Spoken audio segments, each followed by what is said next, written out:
म्हटलं पण ती नेहमी इंग्रजीत असे. बुवा नेहमी एलॉंगेशन ऑफ वॉवेल म्हणायचे. बुवा फ्लुइड स्कल्पचर म्हणायचे. बुवा टकटक गाऊ नका असं म्हणायचे. आता मींड त्याच्यात अधिक येते. मग आवाजाची अतिशय सखोल अशी एक उच्चारण्याची पद्धत येते. त्यामुळे आता बुवांच्या मींडा तुम्ही ऐकता, त्या मींडा ऐकताना सुद्धा असं नाही वाटत की ते वरवरून आवाज फिरवत आहेत. त्यांचा तितकाच सखोलपणे आवाज येतो आणि मग त्याच्यात कुठेतरी एक मध्येच छोटासा खटका येतो की एखादी चांदणी अशी लुकलुकावी तसा तो खटका येतो आणि मग ते गाणं पुढे वाहत जातं. हे जी वाहती अशी प्रक्रिया आहे म्हणून त्याला ते फ्लुइड म्हणतात की वाहत शिल्प असं आहे. त्याने तुम्हाला ज्या ज्या काही बंदिशी शिकवल्या आहेत तिथली आत्ता हे जे तुम्ही सगळं सांगितलं तर अशी एखादी बंदिश तुम्हाला आत्ता आठवते का की ज्याच्यामध्ये बुवा हे सांगत होते आणि तुम्ही ते गात होतात? बुवांनी त्यांच्या स्वतःच्या अशा बऱ्याच बंदिशी शिकवल्या आणि नाही ह्या इतर त्यांच्या बंदिशींकडे येऊ आपण की अशी एखादी पटकन आठवते का की आत्ता जे तुम्ही सगळं म्हणताय हे मला त्या बंदिशीत जाणवतं? अशा आहेत ना, सगळ्याच तशाच आहेत. नाही पण एखादी असे बालमरे मोरे मन की बरं. अच्छा, आपलं एक औपचारिक अनौपचारिक असा जो मेळ आहे तो, त्यामुळे आता धनेश्वरांनी सांगितलं आहे तर तेच म्हणूया.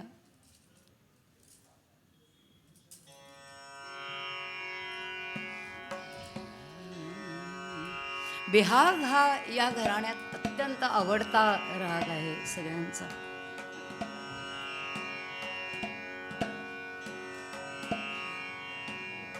आता असं म्हणताना मला असं नाही म्हणायचं की बिहागाचे इतर जे नट बिहाग किंवा बिहागडा हे प्रकार आहेत त्याच्यात सौंदर्य कमी आहे असं मला म्हणायचं नाही.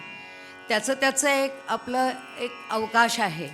पण मूळ अवकाश अधिक विस्तृत आणि सखोल रूपात जर दिसत असेल कुठे तर ते बिहागात दिसतं. असं म्हणून त्याला ते सिद्धराग असं होतं. ते 3 ताल. बालमरे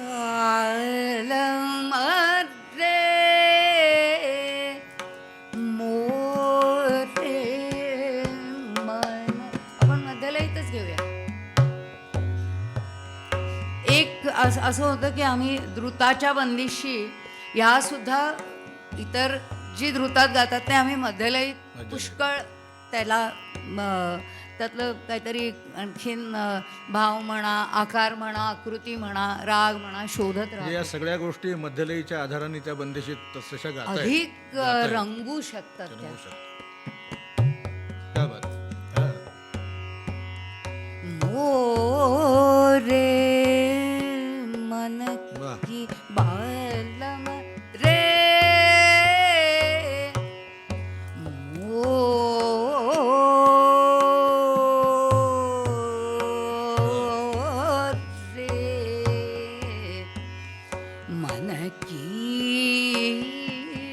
बालम रे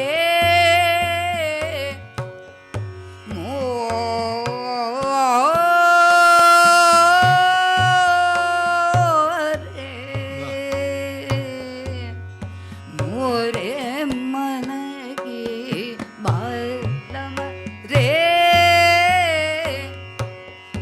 मोरे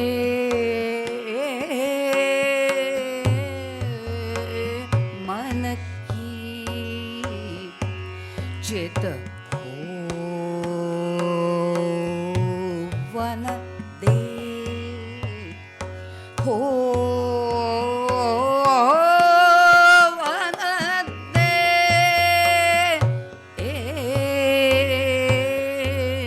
मीत पियरवा बालम रे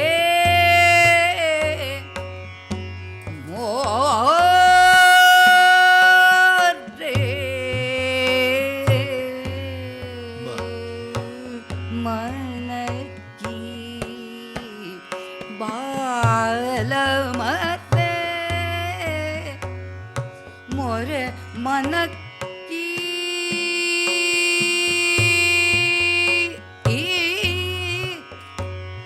चेत हो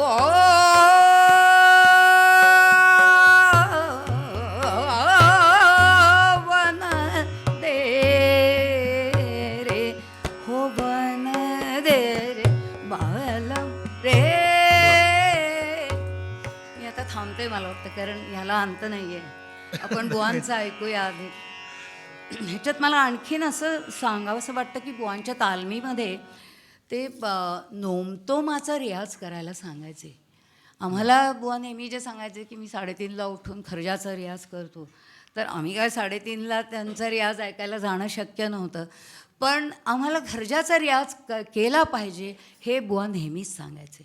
आणि नोमतोम अलंकार मात्र मी तर बुवांकडे अगदी सगळ्या गोष्टी सोडून शिकायला गेले होते, पण त्यांनी कधीही मला अलंकार करायला सांगितलं नाही. आरोही तान, अवरोही तान, फिरती चितान ह्या ताना करायच्या.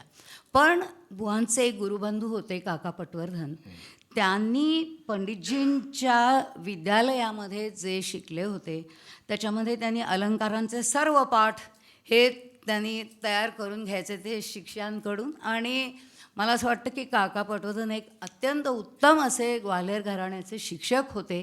त्यांच्याकडून ह्या गोष्टी मी उचलल्या. त्याला बुवांचा मुळीच विरोध नव्हता हे माझ्या लक्षात आलं, पण बुवांनी मला सांगितलं नाही हे करायला. आता ही ज्याची त्याची एक, त्यांना कलात्मकता ही बुवांना अधिक महत्त्वाची होती. याच्या उलट काका पटवर्धनांना त्यातलं शिक्षण, त्यातलं नेमकं काय झालं पाहिजे, कसा गळा तयार केला पाहिजे हे अधिक महत्त्वाचं होतं. पण अलंकार ते सुद्धा स्वर आणि आकार असे अलंकार करायचे, आणि ते सुद्धा मध्यलयीत करायचे. म्हणजे कसे तर एक स्वर हा 3 सेकंद लांबवला पाहिजे आणि मग दुसरा स्वरायचा. असं त्यांनी आम्हाला सबंध अलंकार करायची तालीम ही दिलेली होती. तर मला असं वाटतं की त्यातनं आवाजाचा सखोल एक असा भाव, शिवाय खटका, आणि मगाशी मी म्हटलं तसं स्वर हा व्यंजनासारखं व्हायला पाहतो आणि व्यंजन स्वरासारखं प्रवाही व्हायला पाहतं. हे माझे नेहमीचे आवडते असे हे अशी स्पष्टीकरणं आहेत. पण त्यात खरंच काहीतरी घडतं असं मला वाटतं. माझ्या विद्यार्थ्यांना मी तेच सांगते नेहमी. त्याच्यानंतर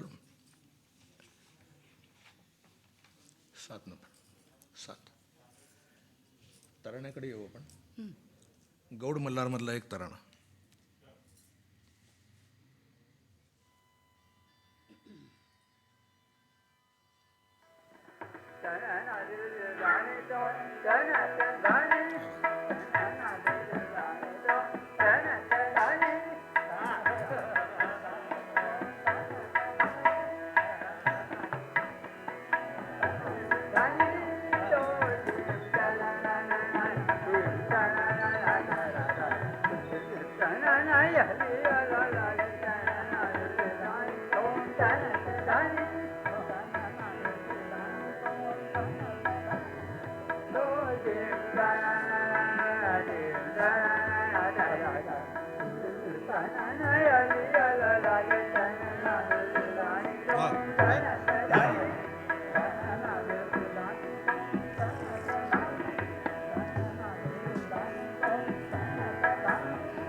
अक्षराच्या उच्चारणाबद्दल आता ऐकलं आपण.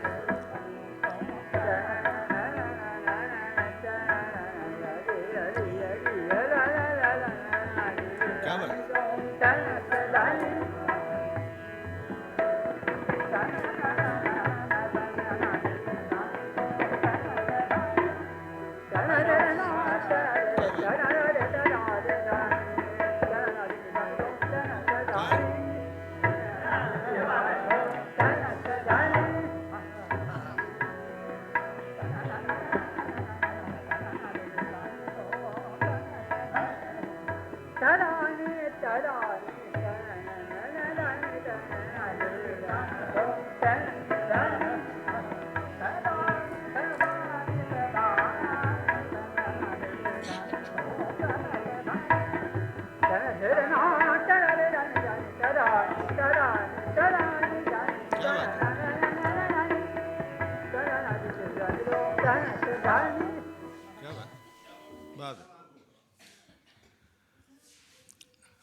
अलीकडच्या काळामध्ये म्हणजे एक 25 वर्षापूर्वीपर्यंत ग्वाल्हेरचं गाणं म्हणजे लयकारीची कुस्ती असा जो समज होता, हे थोडंसं तसं आहे.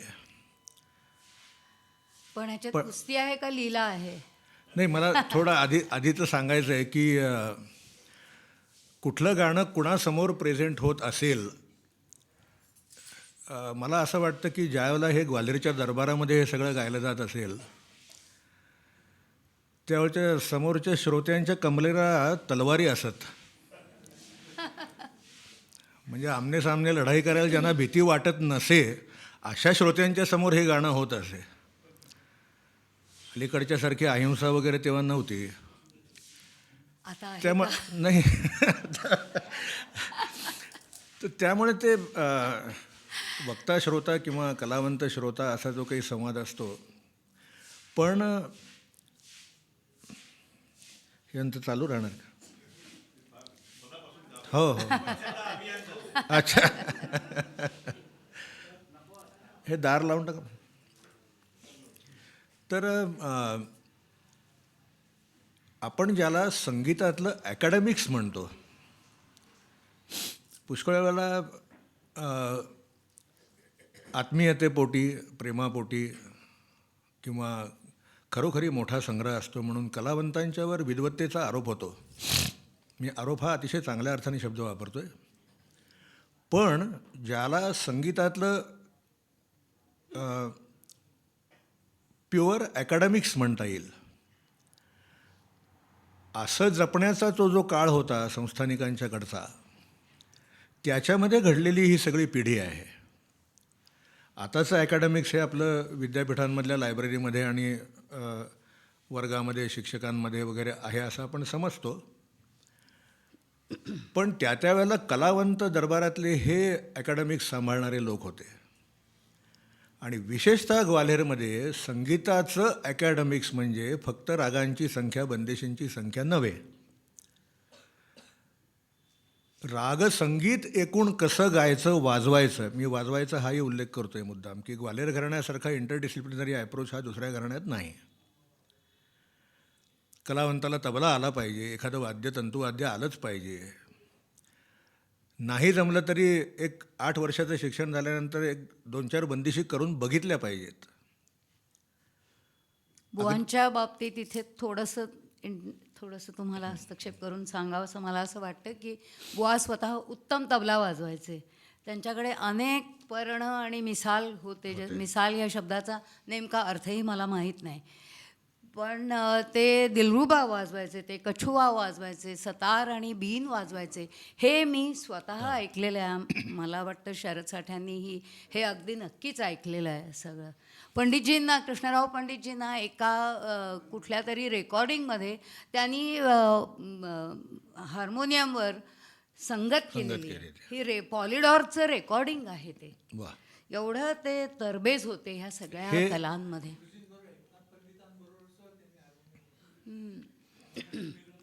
तर संगीतातलं म्हणून जे अकॅडमिक्स असतं, हे किती बाजूनी विकसित करण्याची पद्धत असू शकते आणि त्याच्यामुळे मग त्या कलावंताच्या अंतःकरणामध्ये जो एक कलेचा कोअर तयार होत जातो, ते सगळं मिळून ह्या तऱ्हेचं गाणं बनत असावं असं मानायला जागा आहे. अशी ही सगळी गाण्यातली उदाहरणं आहेत.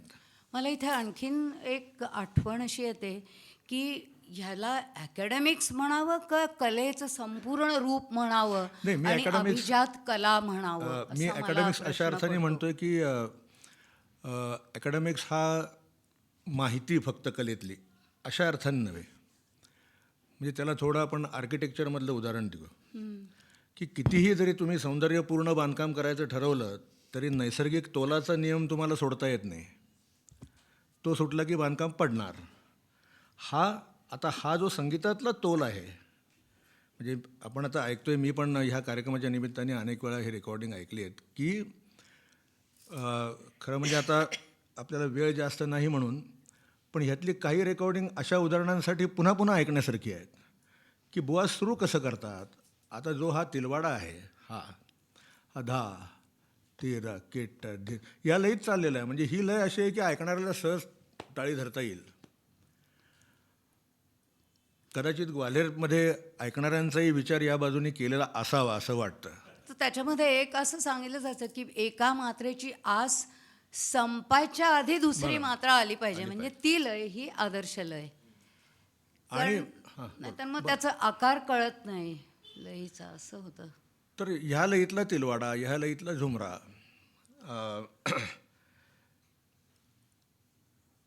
थोडासा पुढच्या लयीमध्ये अडाचौतालमधले तराणे वगैरे असे जे बुवा गायलेले आहेत.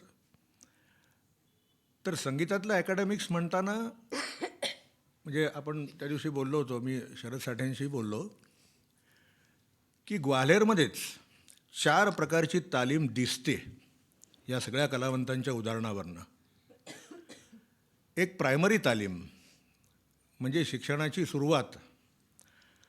असं गाणं पुढे यायचं असेल तर शिक्षण कसं द्यायला पाहिजे, हा विचार जास्तीत जास्त ग्वाल्हेर घराण्यामध्ये जेवढा दिसतो.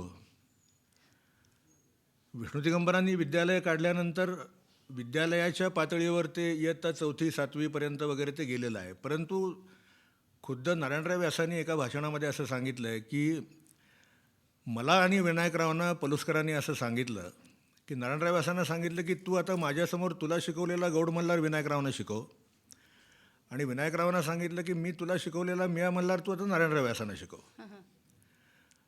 म्हणजे एक प्रायमरी तालीम, नंतर एक रेग्युलर तालीम म्हणजे ज्याच्यामध्ये शैक्षणिक माहिती वगैरे वाढते ती, त्याच्यानंतर ॲडव्हान्स तालीम की कशाचं काय करायचं, तारतम्य कशाचं असतं, कुठल्या टोकाला जायचं, कुठले मर्यादा पाळायच्या. आणि हे सगळे जे अकॅडमिक्स आहे हे शेवटी कदाचित त्या त्या तऱ्हेच्या गुणवत्तेच्या गुरुशिष्यांमध्ये कदाचित क्रिएटिव्ह तालमीपर्यंतही जात असावं असं वाटतं. म्हणजे ग्वाल्हेर घराण्यातल्या अनेक लोकांनी अनेक तऱ्हेच्या बंदिशी ज्या केलेल्या आहेत, किंवा आज मी तिला आधुनिक बंदिशकारांची जर नावं काढली तर 25 नावांपैकी 20 नावं ही ग्वाल्हेर घराण्याशी संबंधित मिळतात.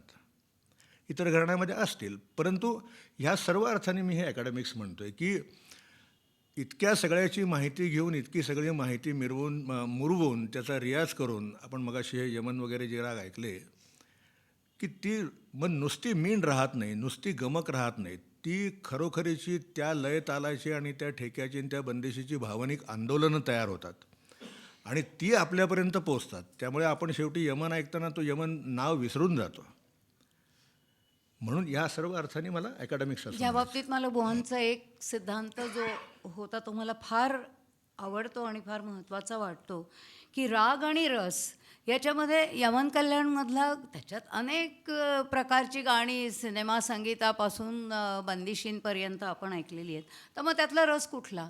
त्यातला रस यमन कल्याण हाच आहे.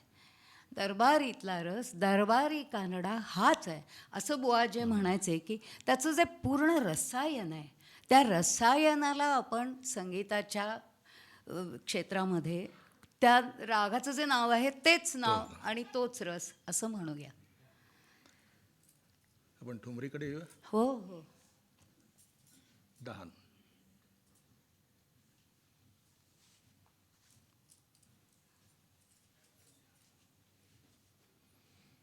ही आन बान जिया में लागी म्हणून गोहरजांची प्रसिद्ध रेकॉर्ड आहे, ती अनेकांनी ऐकली असेल. एक मिनिट. याच्यामध्ये नमस्कार, ठुमरीच्या गाण्याबद्दल आपण हल्ली थोडेसे ऐतिहासिक पुस्तकं वगैरेही आहेत किंवा काही कलावंतांनी आपल्या मुलाखतीही सांगितलेल्या आहेत. ठुमरीचा एक मुख्य स्रोत मौजुद्दीन खां, त्याच्यापासून गोहरजान, आणि मग ते लखनवी ठुमरी ती नृत्यातनं आलेली. पण ठुमरीची तालीम, ज्याला वजेबुवांनी सादिक अलीच म्हणून एक नाव घेतलं आहे 19व्या शतकातलं, मौजुद्दीन खानला ठुमरीची तालीम ज्याने दिली ते गणपतराव भैया, हे ग्वाल्हेरचे. बरोबर, हे ग्वाल्हेरचे.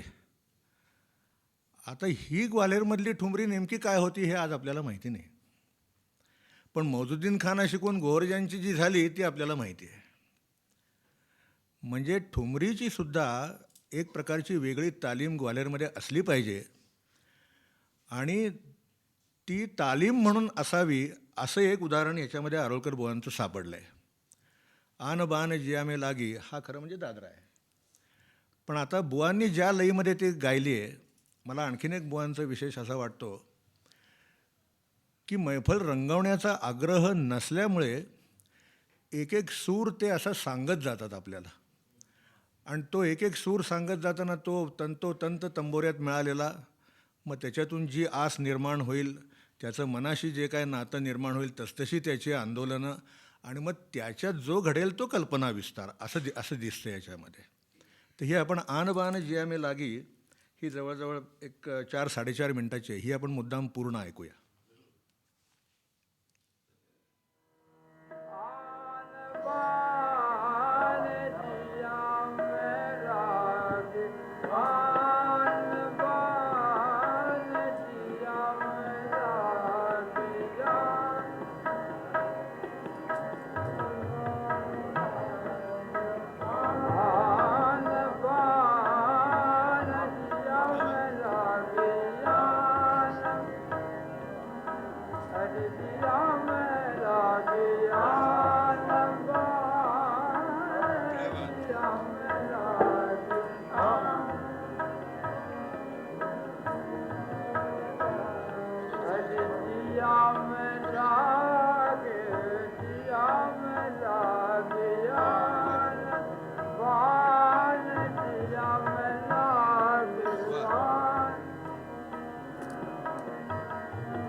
क्या बात है. हां, हो हो, आन बान जिया में लागी.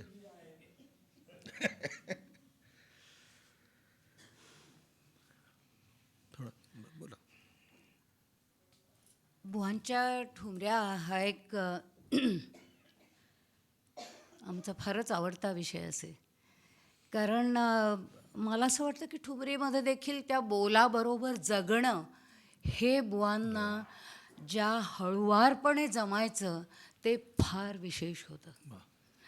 कारण आता ते प्यारेचं कसं त्यांनी वेगवेगळ्या तऱ्हेने तो एक बोल खुलवलेला आहे, तो पाहताना मला महाराजजी, बिरजू महाराजजी विशेषतः मी अधिक पाहिलेले आहेत. तर महाराजजी जसं कथकमध्ये वेगवेगळ्या अंगाने मैं तो खेलूंगी उनही से होरी म्हणताना उनही से हा एकच शब्द ते अनेक अंगांनी व्यक्त करून वेगवेगळ्या जेस्चर्समधून सांगायचे. तसं बुवा करू शकायचं आणि बुवानी खूप चांगलं कथक पाहिलेलं होतं. बुवा अच्छन महाराजांना बुवानी पाहिलेलं होतं. तर त्याच्यामुळे बुवांना कथकचा संस्कार हा गाण्यामध्ये कसा येतो याची पूर्ण अंतर्गत अशी कल्पना होती. पण हे तुम्हालाही कळण्याचं कारण? मला कथकचं प्रेम प्रेम आहे. आहे. मी काय थोडंफार शिकून पाहिलं, पण पुढे असं लक्षात आलं की आपल्याला गायचं आहे, हे सगळं काही जमणार नाही, सगळ्या कला नाही करता येत. तुम्ही ठुमरी बुवांच्याकडे कुठली शिकली आणखी? बुवांकडे पुष्कळ ठुमऱ्या शिकले मी, ही तर शिकलेच, पण होरी, ठुमरी अनेक ठुमऱ्या त्यांनी मला शिकवल्या. कदाचित बुवांचं असं एक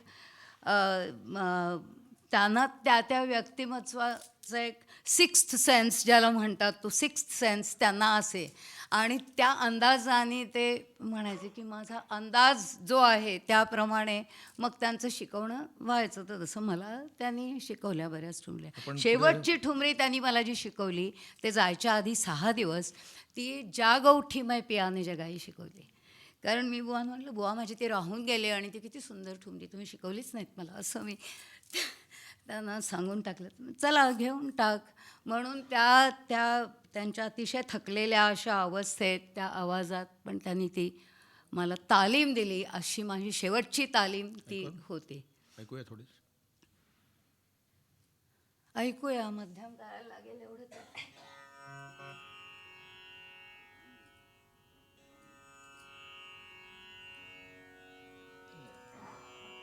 पंचम मत बजाव बस.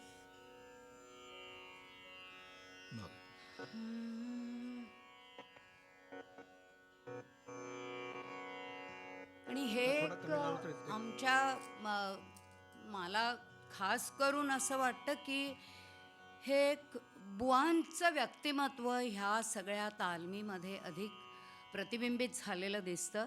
कारण त्यांनी कुठलाच आता तराणासुद्धा आपण ऐकला, तोही मध्यलयीत मांडला आणि तोही बोलाचे जसे एक गुच्छ असतात तसे तराण्यातल्या नादांचे गुच्छ बनवून ते त्याच्याबरोबर त्याची लीला दाखवत ते मांडायचे. तसंच ठुमरीचंही ते बोलाबरोबर जगत असं ही मी ऐकलेली आहे बुवांची गायलेली, पण मला ती शेवटची ठुमरी मिळाली बुवांना. उद्या ऐकणार आहोत, पण तुमच्याकडनं ऐकायला जास्त तालीम म्हणून.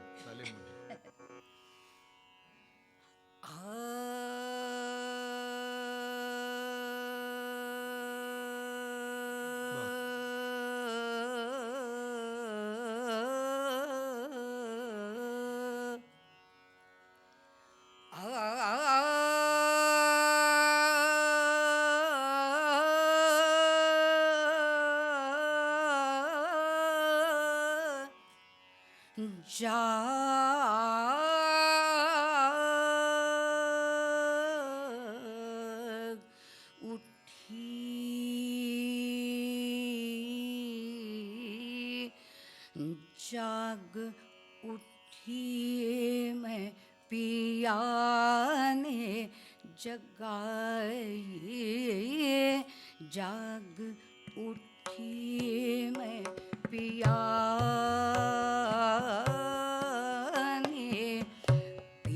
ने जगाई,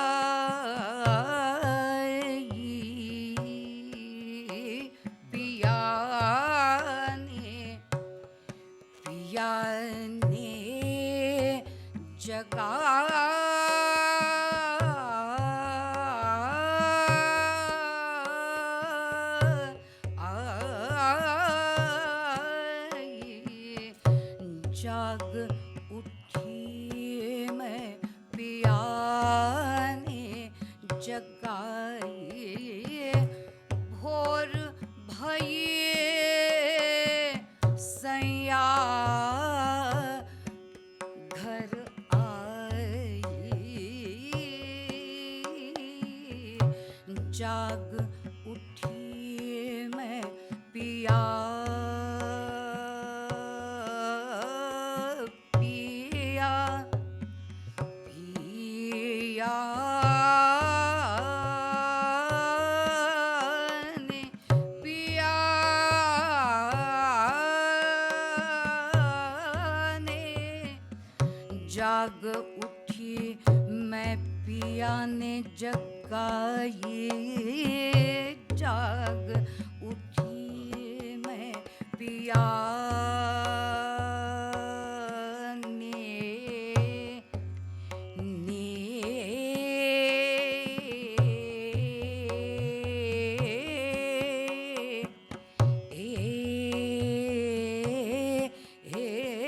पिया ने पिया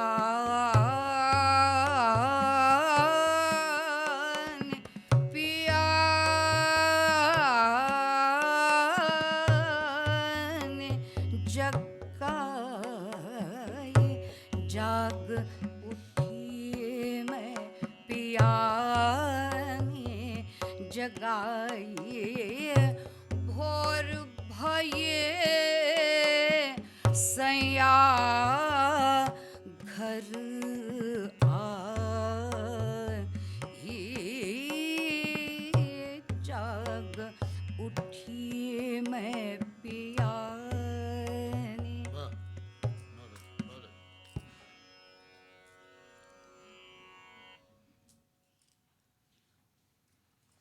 त्याच्यानंतर एक ठुमरीसारखीच बंदिश आहे ती बुवांनी कशी सुरू केली आणि निभावली ती ऐकण्यासारखी आहे. 11 याच्याशी संबंधित मला प्रश्न आहे तो विचारू का? हो तो असा आहे की ग्वाल्हेर घराण्यामध्ये काही लोकांचं असं मत होतं की ठुमरी वगैरे गाणं हे काही योग्य नव्हे, अशिष्ट आहे.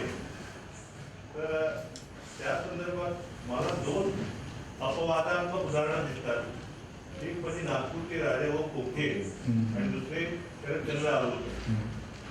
तर राजाभाऊ कोठे रसुलांबाईंच्याकडनं शिकले आणि संगोरामांनी जे चरित्र लिहिलेलं आहे वंदे विनायकम, त्याच्यामध्ये एक असा उल्लेख आहे की विनायकराव बनारसला गेले होते आणि रसुलांबाईंनी त्यांना आपल्या घरी चहाला बोलवलं. ते म्हणाले तुमच्या घरी मी चहाला येणार नाही. तर आणि त्यांचे शिष्य राजाभाऊ पुढे शिकायला गेले ठुमरी.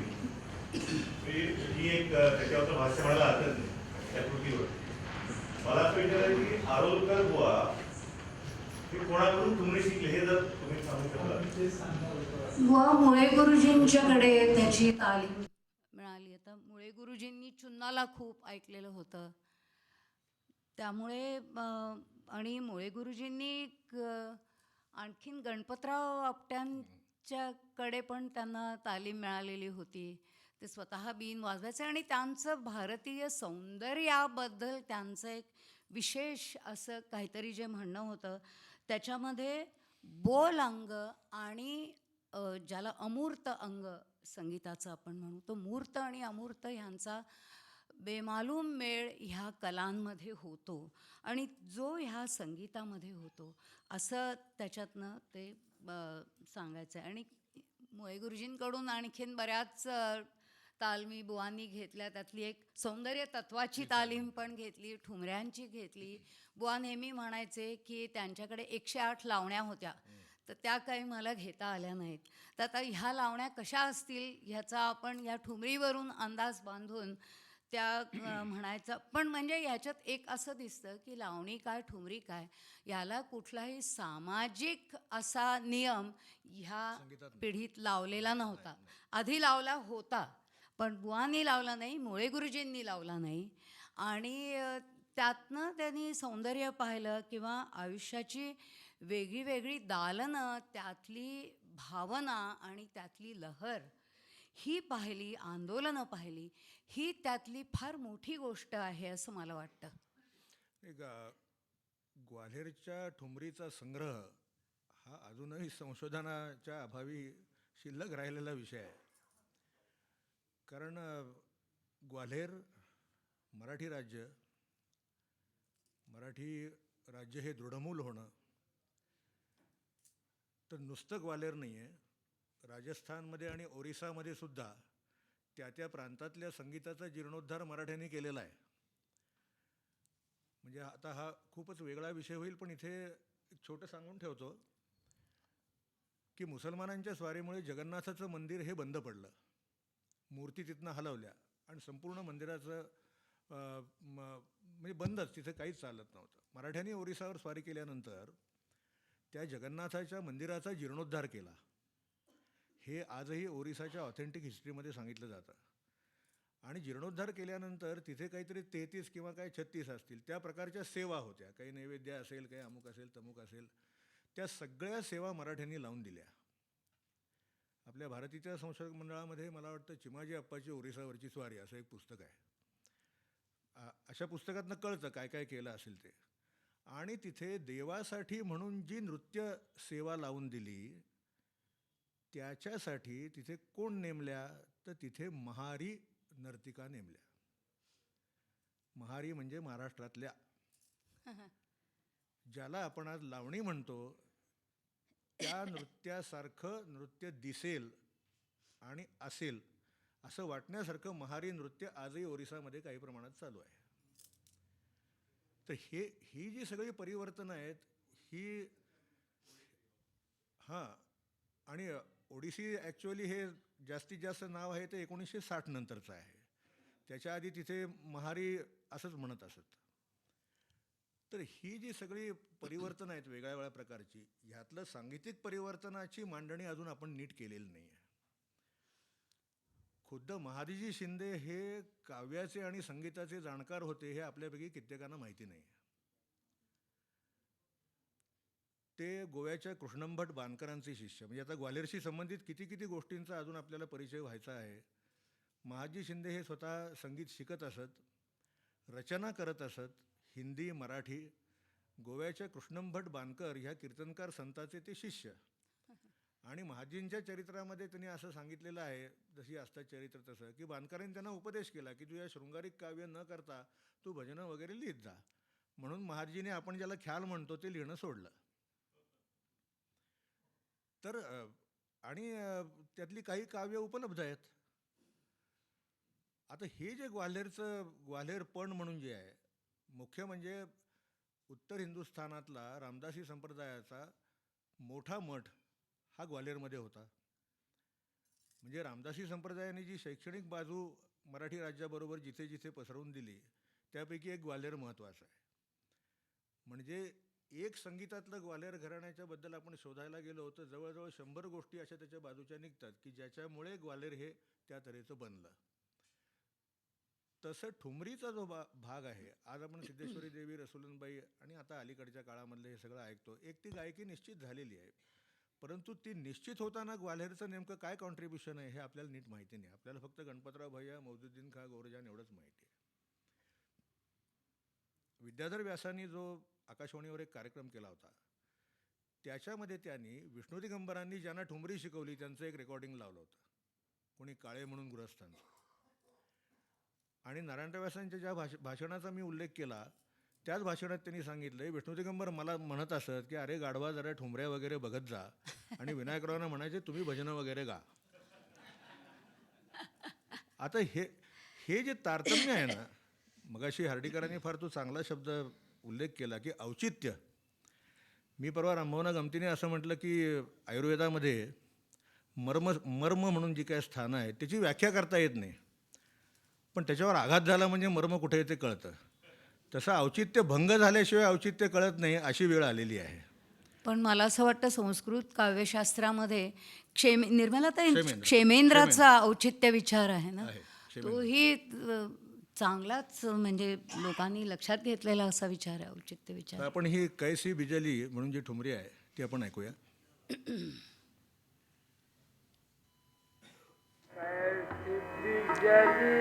थोडं थांब. हे म्हणजे ग्वाल्हेरी श्लेष म्हणजे तिरकसपणा, की बंदिश सुरू केली की कळतच नाही कुठल्या लयीत कुठल्या तालात आहे ते. तसा हा प्रकार आहे. बुवांनी मग ते ठेका विका सांगितलं आहे सगळं, ऐकूया आपण. कटया कैसी बिजली चमक चमक दया कैसी बिजली चमक कैसी बिजली चमक चमक दया कैसी बिजली चमक चमक पुरानी कैसी बिजली चमक चमक दया कैसी बिजली आपल्याला चमक निजामुद्दीन खास वाटतं चमक का? दया निजामुद्दीन खास आहेत.